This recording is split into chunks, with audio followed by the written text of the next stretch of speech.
को किया गया और साथ ही प्रायश्चित मंत्रोच्चारण के साथ यज्ञ की पूर्णाहुति की गई। भंगारी भावी के पास यज्ञशाला में 3 हवन कुंड है, जहां पर इन हवन को किया गया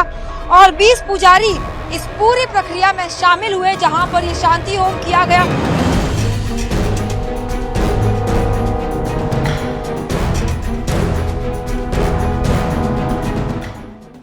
तिरुमला तिरुपति देवस्थानम में जिस तरह से लड्डू प्रसादम में एनिमल फैट और फिश ऑयल का पूरा विवाद सामने आया, उसके बाद आज मुख्यमंत्री चंद्रबाबू नायडू के डायरेक्टिव्स पर जो है आज शुद्धिकरण का प्रोसेस चल रहा है। इस वक्त हम तिरुमला तिरुपति मंदिर के बाहर मौजूद है और यहाँ पर आप देख सकते हैं कि शुद्धिकरण का जो पूरा प्रोसेस है वो इस वक्त यहाँ पर चल रहा है। जैसे कि आप विजुअल्स में देख रहे हैं, ये मंदिर के वो विजुअल्स है जहाँ पर शुद्धिकरण का जो प्रोसेस है पूरा 6 बजे से 10 बजे तक चला। और साथ ही आपको बता दें कि ये पूरा प्रोसेस अगम शास्त्र के द्वारा जो है विधि विधान के साथ किया गया, जिसमें बेसिकली ये कहा जाता है कि किसी भी अपवित्र चीज या स्थान को पवित्र करने का जो पूरा प्रक्रिया होता है उसे अगम शास्त्र के विधि द्वारा जो है किया जाता है हिंदू शास्त्रों के अनुसार। और यही कारण है कि तमाम विधि विधान को फॉलो करते हुए आपको बता दें कि जिस तरह से पूरा मामला सामने आया, उसके बाद शांति होम यहाँ पर किया गया है। विश्वक्सेन आराधना पुण्याय वचनम पंचगम्यम आराधना अग्नि प्रतिष्ठापना। इसके बाद एक यज्ञ को किया गया और साथ ही प्रायश्चित मंत्रोच्चारण के साथ यज्ञ की पूर्णाहुति की गई। भंगारी भावी के पास यज्ञशाला में 3 हवन कुंड है, जहां पर इन हवन को किया गया और 20 पुजारी इस पूरी प्रक्रिया में शामिल हुए, जहां पर ये शांति होम किया गया और साथ ही पश्चाताप के वो तमाम मंत्रोच्चार जो है वो यहाँ पर पढ़े गए। और पूरे मंदिर अगर परिसर की बात करें तो यहाँ पर शुद्धिकरण किया गया है ताकि भगवान वेंकटेश्वर को ये मांग सके, ये तमाम पुजारी जो है वो होम के जरिए मांग सके कि जो एक प्रतिष्ठा थी यहाँ पर और जो भरोसा था, खास तौर पर अगर हम भक्तों की बात करें, उसे वापस कायम कर सके। यही कारण है कि उन तमाम चीजों को लेकर आज यहाँ पर ये शुद्धिकरण का पूरा प्रोसेस किया गया और चारों तरफ इस वक्त आप देखेंगे कि इसी शुद्धिकरण प्रोसेस को लेकर तमाम तैयारियां जो है वो कल रात से ही कर दी गई थी। जैसे ही मुख्यमंत्री चंद्रबाबू नायडू ने इस बात का जिक्र किया और डायरेक्टिव्स दिए गए टीटीडी को, तब से ये पूरी प्रक्रिया जो है वो यहाँ पर सुबह 6 बजे शुरू हुई, 10 बजे तक ये प्रक्रिया चली और पूरे मंदिर का शुद्धिकरण किया गया ताकि भगवान वेंकटेश्वर के सामने उन सभी पापों का पश्चाताप किया जा सके और साथ ही जो भरोसा है, जो पवित्रता है इस मंदिर की, वो दोबारा कायम की जा सके। तिरुमला तिरुपति देवस्थानम में जो है जिस तरह से प्रसाद को लेकर विवाद खड़ा हुआ और जिस तरह की कंट्रोवर्सी हर दिन ये बढ़ती जा रही है, उसके बाद आंध्र प्रदेश के मुख्यमंत्री चंद्रबाबू नायडू ने शुद्धिकरण का पूरा जो है डायरेक्टिव दिया था और आज यहाँ पर 6 बजे से 10 बजे तक 4 घंटों का शुद्धिकरण जो है वो चला। और तस्वीरें जैसे कि हम आपको दिखा रहे हैं कि इस वक्त हम तिरुमला तिरुपति मंदिर पर मौजूद है, जहां पर ये 4 घंटों तक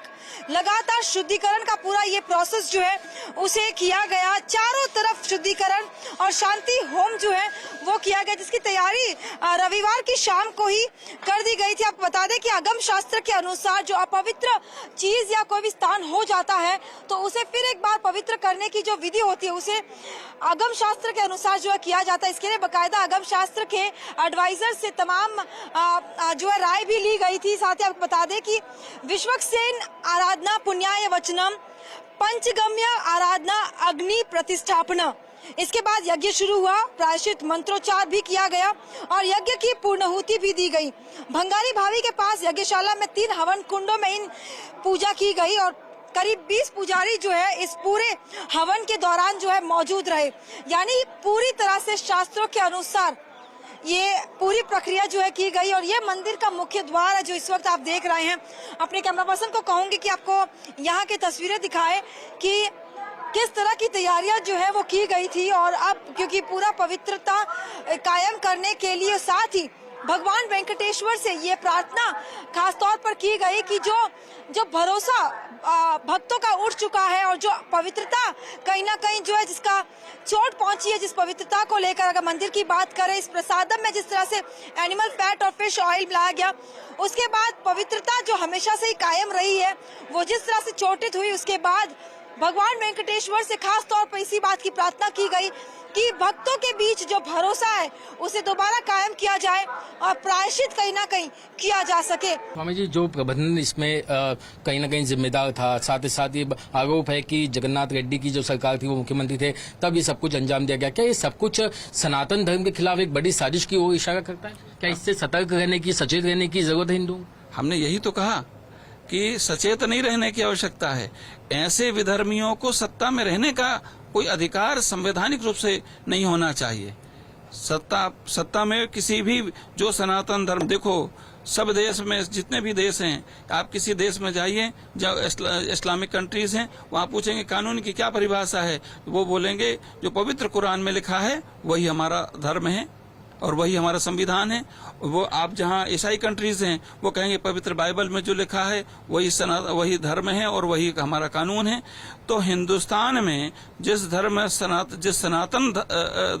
का स्वरूप जहाँ पर विनिर्मित हुआ, सदा से सनातन यहाँ का आधार रहा, ऐसे सनातन धर्म की इस पावन भूमि पर हम ऐसे संविधान का निर्माण क्यों नहीं कर सकते जो हमारी वैदिक सनातन की अनादिकाल परंपरा से जो हमारा चला आ रहा है, जो व्यवस्था चली आ रही थी, उस व्यवस्था को हम क्यों न लागू करें। और यदि ऐसी व्यवस्था को हमने लागू नहीं किया तो जो जगन मोहन रेड्डी है, इनका तो पहला खुला स्वरूप है जो ईसाइयत को बढ़ावा देने वाला। इनके पिता ईसाइयत को बढ़ावा देते रहे और इसके बाद में जगन मोहन रेड्डी, और जगन मोहन रेड्डी तो एक दो नहीं है, ऐसे पता नहीं सोनिया गांधी के इशारे पर काम करने वाले, राहुल गांधी इशारे पर काम करने वाले। राहुल गांधी बार बार विदेश क्यों जाते हैं? इनका प्रवास का उद्देश्य ही ये होता है कि देश में अब इनकी सत्ता तो नहीं है, आर्थिक लाभ कोई में नहीं मिल रहा है, तो देश में कैसे घालमेल किया जाए सनातन धर्म के साथ में, सनातन धर्म को कैसे तोड़ा जाए, इसके लिए विदेश में जाकर के वहां से फंड एकत्रित कर करके और एक बड़ा षड्यंत्र सनातन धर्म के साथ में किया जा रहा है। स्वामी जी, करोड़ों भक्त जो हैं वहां पर जाते हैं, दर्शन लेते हैं, प्रसाद लेते हैं, उनके साथ में ये जो इतना बड़ा पाप करने के लिए जो लोग दोषी हैं, क्या उनके लिए कोई सजा की मांग भी आप करेंगे? कोई ऐसी सजा हो भी सकती है इनके लिए? सजा नहीं, इन लोगों को सीधे जिन लोगों ने ऐसा कुकर्म किया है, पाप कर्म किया, अधर्म कर्म किया है, देखिए ध्यान रखिएगा, यदि कोई व्यक्ति यदि विष पीता है उसे एक बार मरना पड़ता है, लेकिन यदि एक बार ऐसा कुछ भक्ष अभक्ष ग्रहण कर लिया जाए तो उसके कितने जन्म जन्मांतर बिगड़ जाते हैं, कितने बार उसको मरना पड़ेगा, आप समझ सकते हैं इसको। तो जो इतने बार मृत्यु के लिए सनातन धर्मियों को विवश कर दें, ऐसा पाप कर्म करने वालों को फांसी की सजा से भी बड़ी यदि कोई सजा होती तो हम उसके लिए रिकमेंड करते हैं। खास तौर से जब इस तरीके के पदार्थों से बना हुआ प्रसाद जब वहाँ पर बनाया जाता है, लाया जाता है, दिया जाता है, क्या आप ये भी कोई सजेशन देना चाहेंगे? आपकी सलाह होगी कि मंदिर का जो कहीं ना कहीं शुद्धिकरण अब जो है बहुत जरूरी है। मंदिर का तो शुद्धिकरण किया ही जाए, इसके साथ साथ में एक तरह का और शुद्धिकरण हमको करने की आवश्यकता है और सचेत रहने की आवश्यकता ये है कि अब जो भी मंदिर हैं, देवालय हैं, वो सब राजनीतिक सरकारी तंत्र से मुक्त होने चाहिए। सरकारी तंत्र से मुक्त होकर के वहाँ धार्मिक व्यवस्था लागू होना चाहिए, धार्मिक ट्रस्ट बनना चाहिए। और हमने पहले भी मांग रखी है, पहले भी हम अन्य चैनलों में चर्चा कर चुके हैं कि हमारे देश के अंदर में सनातन एक बोर्ड बनना चाहिए। वो सनातन बोर्ड ही पूरे देश की सनातन की जो व्यवस्था है धार्मिक देवालयों की, उन देवालयिक व्यवस्था को वो उसमें उनको देखना चाहिए और उसमें प्रामाणिक पीठों के आचार्य और प्रामाणिक धर्माचार्य, प्रामाणिक सनातन धर्म के जो संत महात्मा हैं, वो सनातन धर्मी उसमें होने चाहिए सनातन बोर्ड पर। और ये जो पूरा पाप है ये सिर्फ तिरुपति बालाजी मंदिर तक ही जो है सीमित नहीं है। ये अब ये भी कुछ आरोप लग रहे हैं कि जब अयोध्या में मंदिर का उद्घाटन हुआ तब भी वहां से 1 लाख लड्डू जो है भेजे गए थे। निश्चित तौर पे बड़े स्केल पर जो है हिंदुओं की आस्था के साथ खिलवाड़ किया गया। देखिए, सभी जानते हैं कि गोमांस का भक्षण करने से एक प्रकारांतर से व्यक्ति की धार्मिक जो एक उसकी सनातन उसकी एक स्वरूप है उसमें कहीं ना कहीं विकृति आती है। और ये बात को विधर्मियों ने अच्छे से समझा और उन्होंने रास्ता चुना देवालयों का और देवालयों के माध्यम से वो कई तरह से देखो षड्यंत्र चल रहे हैं। एक तो खान पान आहार विहार का ही हमारी सनातन संस्कृति में बड़ा एक श्रेष्ठतम स्थान है, तो उन्होंने आहार को बिगाड़ा। जानते हैं वो आहार बिगड़ेगा तो विचार भी बिगड़ेंगे, विचार बिगड़ेंगे तो क्रिया भी बिगड़ेगी, और क्रिया बिगड़ेगी तो इनका परिणाम भी बिगड़ेगा। इस बात के साथ में बड़ी सुनियोजित षड्यंत्र के साथ में अब जहाँ पर देखिए हजारों करोड़ों लोग भगवान रामलला की स्थापना के लिए वहां पर व्याकुल होकर के अपने भावपूर्ण स्वरूप में वहां पर पहुंचे, और वहीं पर कुछ धर्माचार्य जो धर्माचार्य भी नहीं थे, शंकराचार्य भी नहीं थे, जिनको ऊपर सुप्रीम कोर्ट की रोक लगी थी,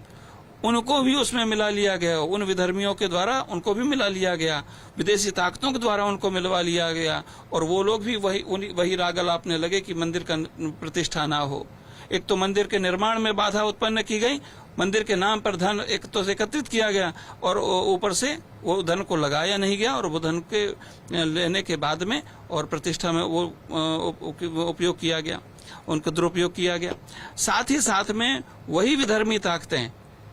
वो ऐसे धर्माचार्यों को अपने प्रभाव में लेकर के और उनसे इस तरह का प्रोपेगेंडा करवा देती हैं, तरह तरह के प्रश्न उठवाती हैं, हमारी धार्मिक आस्था पर खिलवाड़ करवाने के लिए, और तरह तरह के और शास्त्र का और धर्म का निर्णय देते हैं वो लोग।